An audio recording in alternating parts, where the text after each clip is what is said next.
வரலாற்றிலே நடந்திருக்கக்கூடிய சாதனைகள், அந்த சாதனைகளுக்கு பின்னால் சில வார்த்தைகள் மட்டுமே சாதனை படிப்பதற்கு காரணமாக இருந்திருக்கின்றது. இமாம் புகாரி ரஹ்மத்துல்லாஹி அலைஹி சஹீஹுல் ஹதீஸ், குர்ஆன் ஷரீஃபுக்கு அடுத்ததாக புகாரி ஷரீஃப் என்பதாக சொல்லி நாம் பிரபலமாக பேசிக் கொள்கின்றோமே, அந்த புகாரி ரஹ்மத்துல்லாஹி அலைஹினுடைய வாழ்க்கை வரலாறுகளை கொஞ்சம் எடுத்து பாருங்கள். இஸ்ஹாப் இப்னு ராகவைஹி என்று சொல்லக்கூடிய அவருடைய ஆசிரியர், அக்காலகட்டங்களிலே 6 லட்சம் 80 லட்சம் ஹதீஸுக்கள் எல்லாம் பரவி இருந்த காலகட்டம். தன்னுடைய மாணவர்களிடத்திலே பொதுவாக இமாம் இஸ்ஹாப் இப்னு ராகவைஹி ரஹ்மத்துல்லாஹி அலைஹி அவர்கள், உங்களில் யாராவது நபி ஸல்லல்லாஹு அலைஹி வஸல்லமுடைய ஹதீஸுகளில் சஹீஹானதை தொகுப்பவர் யார் என்பதாக சொல்லி பொதுவாக கேட்கின்றார்கள். அப்போது புகாரி ரஹ்மத்துல்லாஹி அலைஹினுடைய வயது 12. அருமையான பெரியவர்களே, சகோதரர்களே, ரப்புல் ஆலமீன் அல்லாஹ் பிற்காலத்திலே புகாரி ரஹ்மத்துல்லாஹி அலைஹி அவர்கள் சஹீஹுல் புகாரி என்று சொல்லக்கூடிய தன்னுடைய கித்தாபை 37வது வயதிலே அவர்கள் பூர்த்தி செய்தார்கள். கிட்டத்தட்ட 18 ஆண்டுகள் இந்த சஹீஹான ஹதீஸுகளை ஒன்று சேர்க்கக்கூடிய பணியில் அவர்கள் ஈடுபட்டார்கள் என்று நாம் அவருடைய வரலாறுகளை பார்க்க முடிகின்றது. காரணம், தன்னுடைய உஸ்தாத் சொல்லிய ஒரு வார்த்தை, அந்த வார்த்தை அவருடைய மனதில் அது ஈர்க்கப்பட்டு நாம் செய்தால் என்ன என்பதாக அவர்களுக்கு மத்தியிலே ஒரு உந்து சக்தியை ஏற்படுத்தி அந்த சஹீஹுல் புகாரி என்று சொல்லக்கூடிய கித்தாபை அவர்கள் இந்த சமூகத்திற்கு பயனுள்ளதாக ஆக்கியிருக்கின்றார்களே, அதற்கு என்ன, ஒரு ஆசிரியருடைய ஒரு சிறு வார்த்தை, அந்த வார்த்தை அவர்களை எழுச்சி ஊட்டியது. சஹீஹுல் புகாரி என்று சொல்லக்கூடிய மாபெரும் கித்தாபை அதை தொகுப்பதற்கு காரணமாக அமைந்திருக்கின்றது. இமாம் தஹபி ரஹ்மத்துல்லாஹி அலைஹி அவர்கள் இயற்கையிலேயே கட்டுரை எழுதக்கூடிய பழக்கம் கொண்டவர்கள். இமாம் தஹபி ரஹ்மத்துல்லாஹி அலைஹி அவர்களுடைய ஆசிரியர் ஒரு நாள் மாணவர்களுக்கு மத்தியிலே கட்டுரை எழுதுவதற்கு பணிக்குகின்றார்கள். எல்லா மாணவர்களும் எழுகின்றார்கள். இமாம் தஹபி ரஹ்மத்துல்லாஹி அலைஹி அவர்கள் கட்டுரையை எழுதி முடிக்கின்றார்கள். அவருடைய கட்டுரையை வாசித்து பார்த்த அவருடைய ஆசிரியர் அவர்கள் இமாம் தஹபி ரஹ்மத்துல்லாஹுடைய தோளை பிடித்து, என்ன அற்புதமான கட்டுரை, உன்னிடத்திலே அற்புதமான முறையில் கட்டுரை இருக்கக்கூடிய திறனை ரப்புல் ஆலமீன் அல்லாஹ் கொடுத்திருக்கின்றான்.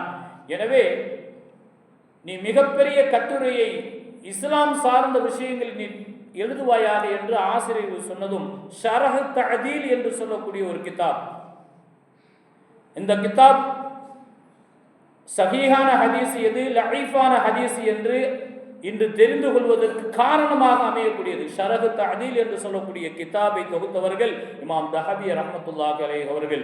காரணம், அவருடைய ஆசிரியர் சொன்ன ஒரு வார்த்தை. அதே போன்று சீரா அலாயி முபா என்று சொல்லக்கூடிய வரலாற்று இஸ்லாமிய வரலாற்று நூலையும் அவர்கள் இயற்றினார்கள் என்று நாம் அவருடைய வரலாறுகளிலே பார்க்க முடிகின்றது. இமாம் ஷாஃபிஈ ரஹ்மத்துல்லாஹி அலைஹி அவர்கள் கவிதை எழுதக்கூடிய பழக்கம் அவரிடத்தில் இருந்தது. அவர்களுடைய ஆசிரியர், என்ன அற்புதமான திறமையை ரப்புல் ஆலமீன் அல்லாஹ் உங்களுக்கு தந்து இருக்கின்றான், நீங்கள் இதை ஃபிக்ஹ் கலை, அதாவது மார்க்கத்துடைய சட்டத்தை தொகுப்பதிலே நீங்கள் பயன்படுத்துங்கள் என்று அவருடைய ஆசிரியர்கள் சொன்னதும் இமாம் ஷாஃபிஈ ரஹ்மத்துல்லாஹி அலைஹி அவர்கள் பிற்காலத்திலே ஃபிக்ஹ் கலையிலே மார்க்கத்துடைய சட்டத்துறையிலே தலைமகனாக முதல் நபராக திகழ்ந்தார்கள் என்று நாம் அவருடைய வரலாறுகளை எல்லாம் பார்க்க முடிகின்றது. அப்துல்லா பின் உமர் ரலியல்லாஹு தஆலா அன்ஹு சொல்லக்கூடிய சஹாபி அவர்கள், பெருமானார் ரசூலை கரீம் ஸல்லல்லாஹு அலைஹி வஸல்லம் அவர்கள் ஒரு நாள் அவர்களை அழைத்து, நீங்கள் தஹஜ்ஜத்தை நல்ல விதமாக தொழுவுங்கள் என்று பெருமானார் ஸல்லல்லாஹு அலைஹி வஸல்லம் அவர்கள் சொல்கின்றார்கள். அதற்கு முன்பாக தொடர்படியாக தஹஜ்ஜத் தொழக்கூடிய பழக்கம் அவர்களிடத்தில் இல்லை, விட்டு தொழுவார்கள். ஸல்லல்லாஹு அலைஹி வஸல்லம் அவர்கள் என்று இந்த வார்த்தையை அவர்கள் சொன்னார்களோ, ஹதீஸ் கிதாபுகளில் பதிவு செய்யப்பட்டு இருக்கின்றது, மௌத்து வரை அவர்கள் தஹஜ்ஜத் தொழுகையை விட்டதில்லை, அவர்கள் தொடர்படியாக தஹஜ்ஜத் தொழுகையை பேணுதலாக தொழுதார்கள் என்று ஹதீஸ் கிதாபுகளிலே பதிவு செய்யப்பட்டு இருக்கின்றது. இதுவெல்லாம் எதை நமக்கு பாடமாக படிப்பனையாக தருகிறது என்று சொன்னால், ஒரு நல்ல வார்த்தை அது மற்றவர்களுக்கு, காயப்பட்டவர்களுக்கு மருந்தாக இருக்க வேண்டும், கவலைப்பட்டவர்களுக்கு கவலையில் இருக்கக்கூடியவருக்கு, கஷ்டப்படக்கூடியவர்களுக்கு நாம் பேசக்கூடிய அந்த வார்த்தை ஆறுதலை தர வேண்டும். துவண்டு போய் கிடப்பவர்களுக்கு அது மீண்டும் எழக்கூடிய எழுச்சியாக, ஊக்க மருந்தாக அது அமைய வேண்டும். பெரியோர்களே, சகோதரர்களே, நல்ல வார்த்தைகளை ஊக்கப்படுத்த வேண்டும். தானம் தர்மம் செய்தால் மட்டும் அது சதக்கா அல்ல. பெருமானார் ரசூலுல்லாஹி கரீம் ஸல்லல்லாஹு அலைஹி வஸல்லம் அவர்கள் சொன்னார்கள், அல் கலிமத்துன் தய்யிபத்துன் சதகா. நல்ல வார்த்தையை பேசுவது, நளினமாக பேசுவது, அழகிய வார்த்தையை பயன்படுத்துவது, மென்மையான முறையில் பேசுவது இருக்குகின்றதே, அது தர்மம் என்று மாணவி ஸல்லல்லாஹு அலைஹி வஸல்லம் அவர்கள் நமக்கு சொல்லி இருக்கின்றார்கள்.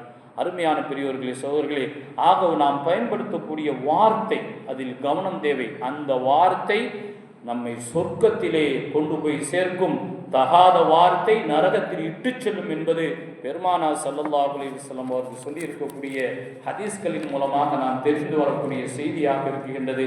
எனவே நம்முடைய மனைவி மக்கள், நம்முடைய குடும்பத்தார்கள், நம்முடைய உறவினர்கள், நம்முடைய நண்பர்கள், நாம் சந்திக்கக்கூடிய ஒவ்வொரு நபர்களிடத்தில் நம்முடைய வார்த்தைகளை கவனமாக பயன்படுத்தி சொர்க்கம் செல்லும் விதமாக நம்முடைய வார்த்தைகளை பயன்படுத்துவதற்கு ரப்புல் ஆலமீன் அல்லாஹ் அருள் பாரித்து எல்லோரையும் ரப்புல் ஆலமீன் அல்லாஹ் சொர்க்கவாசியாக ஆக்கி அருள்வானாக. வாஹிர் தவானா அல்ஹம்துலில்லாஹி ரப்பில் ஆலமீன். அஸ்ஸலாமு அலைக்கும்.